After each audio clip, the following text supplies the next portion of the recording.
Okay, so let's talk about something that's been, well, popping up everywhere, almost out of nowhere, it seems. You mean those really sleek cannabis pod systems? Exactly. Mm. And that brings us right to today's Deem Dive. STIIIZY. STIIIZY. Yeah. This brand, starting out in Southern California, right, it's become this, like, absolute powerhouse in the cannabis market, It really has, and it's a fascinating story. especially when you factor in some of the controversies they've had to deal with. Absolutely. We've got some excellent material here from NuggNotes. Really lays out how STIIIZY evolved. So the goal today is, what? Go beyond just the timeline. Yeah, exactly. To Yeah. really get into the core strategies that help them grow so fast. And the challenges they hit along the way, too. For sure. Okay, let's get into it. STIIIZY didn't just, like, appear overnight. No, definitely not. They started back in what? Well, what's interesting is right from the get-go, they had this concept, steez. Steez, like style and ease. Exactly. Style plus ease. And their mission was pretty bold. Influence, inspire, innovate. More than just selling a product, then. Oh, yeah. And it wasn't just, marketing speak. It tied back to James Kim's own experience. Using cannabis for his PTSD, right? I read that. Right. So they really want to merge that streetwear vibe, cannabis culture, and really polished, sleek design. Okay, so creating a whole aesthetic, a whole vibe. Yeah. Not just a vape pen. Pretty much. Which kind of leads us to 2017. That's when their pod system really landed, didn't it? It did. And that really changed things. How so? What was different? Well, think about what was common then. Mostly those 510 threaded cartridges. That was standard. Yeah, the screw-on ones. Right. STIIIZY came in with this magnetic closed-loop THC pod system. Magnetic, okay. Yeah, but it wasn't just the magnet. It was the whole package. The sleek look, the reported potency. And they positioned it as affordable, too, right? Relatively speaking. Yeah, relatively accessible. And that combination just, well, it clicked. Big time. It wasn't just for experienced users either, was it? No, that's a good point. It was discreet, easy to use, kind of lowered the barrier for people new to cannabis compared to, say, traditional flower. And you can see it clicked, what was it, over 1 million pods in the first year? Yeah, something like that. Became this, like, status symbol almost, especially in LA. That kind of take-up, it really shows there was a hunger for something more, I guess, tech-forward in cannabis. Exactly right. It really highlights this this growing demand for cannabis products that fit into a modern lifestyle. Not just about the effect, but the design, the user experience, all of it. So they nailed the product people wanted. But how did they go from that initial buzz to, well, dominating California? That's a big leap. A really critical piece was the groundwork already laid by Prop 215. Ah, the old medical cannabis days.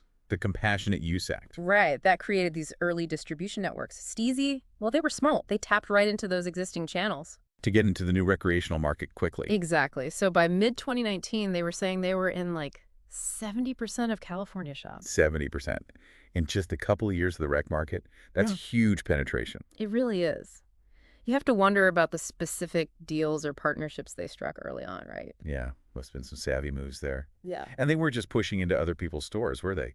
They built that big flagship store in LA. Oh, yeah, the DTLA flagship. That was a statement. 6,500 square feet. What was it like? I heard it was pretty impressive. Think LED tunnels, major art installations.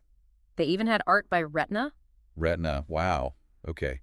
So not just a shop. Not at all. It was designed as this immersive experience, kind of blurring the lines between retail and like an art gallery. Really doubling down on that culture and cannabis connection. Totally. And that helps, aligning with art, music. Yeah. It positions cannabis more as a lifestyle thing, maybe helps sidestep some of that old stigma. Right. So then things really accelerated around 2020, 2021, under the Shrine Group umbrella. Yeah, that's when the big scaling really kicked in. They weren't just about those original pods anymore. What changed? They started building out their own infrastructure, big time. Investing in indoor grows, their own extraction labs.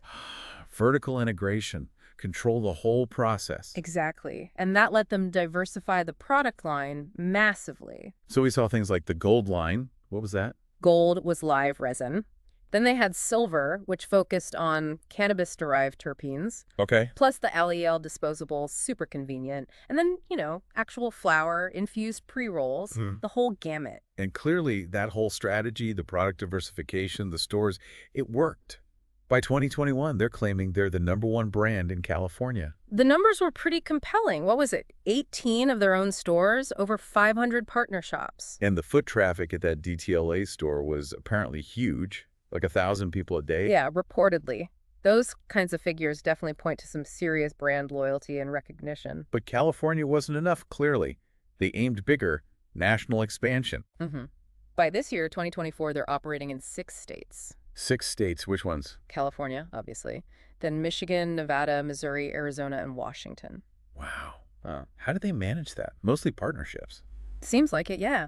Strategic partnerships, a deliberate way to enter these new markets. And the brand pull was strong outside California, too. I heard about lines at store openings. Yeah, those reports definitely suggest the name carried weight beyond their home state. That loyalty traveled. And all this growth needs fuel, right? Money. They raised a huge amount in 2022. They did. $170 million in senior debt. That was a pretty significant raise for the cannabis sector at the time. $170 million. What was that earmarked for? More expansion? Pretty much. More stores in California, getting up to 37 eventually. Exploring totally new product lines, too, like hemp products, even seltzers. Yeah, that's interesting. Yeah, and just scaling up the whole operation. Hiring more people, workforce reportedly went over 2,000. Okay, so by 2023, the scale is just undeniable. Millions of units selling monthly. Yeah, massive volume. And they had, what, like 15% of the entire California market share? 15%. And leading vape sales for over a year straight. Absolutely. You can't argue with that kind of market dominance. And there's often a but with this kind of rapid growth. Right. With that size and visibility comes way more scrutiny. And STIIIZY definitely hit some turbulence. Yeah, we have to talk about the controversies. That LA Times investigation, it raised some serious questions about Tony Huang, didn't it? It did. The investigation linked Huang to alleged involvement in illicit cannabis operations in several states. Black market stuff? Allegedly, yes. And also linked him to unlicensed shops operating within California.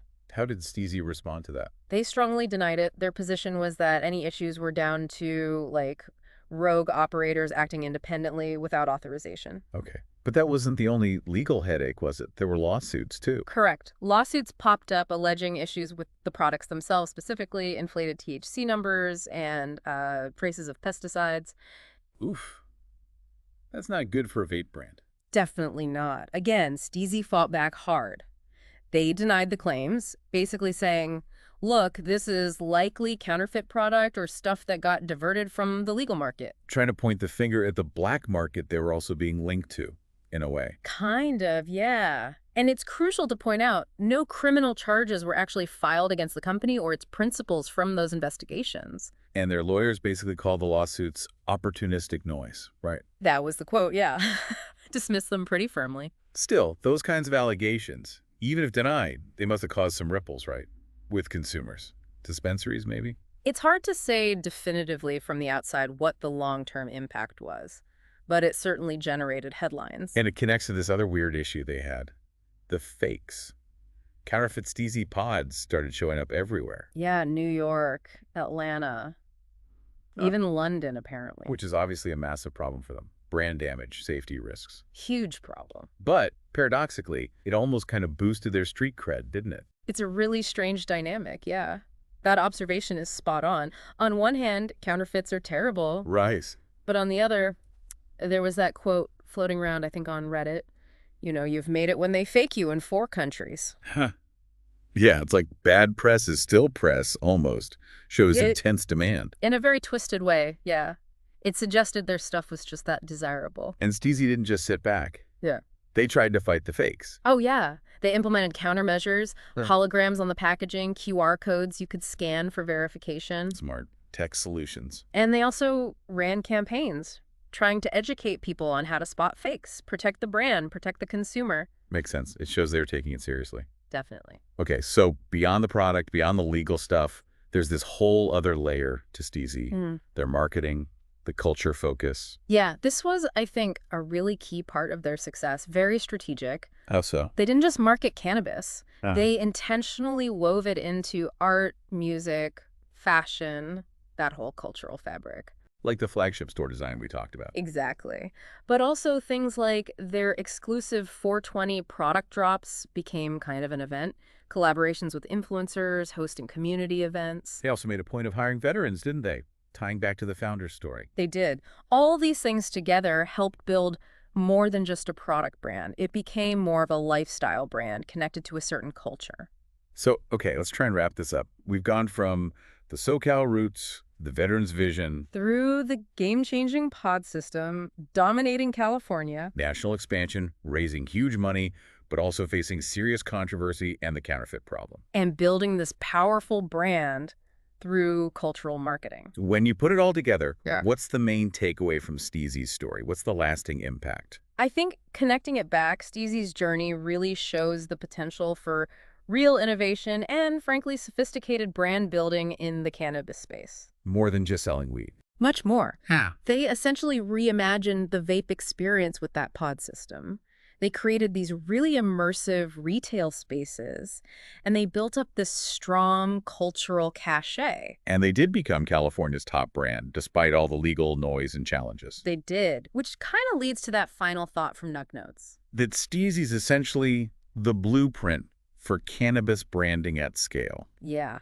I think that sums it up pretty well. They showed how you build a major player in an industry that's not just changing fast, but also has all these complex rules and hurdles. It wasn't just the pod, it was the whole package. The branding, the retail, the cultural integration. Absolutely. A really comprehensive, thoughtful approach that clearly resonated deeply with a lot of consumers. So thinking about STIIIZY's whole roller coaster ride, it really makes you wonder, doesn't it?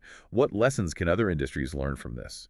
Especially, emerging ones that are also trying to navigate tricky regulations. That's a great question.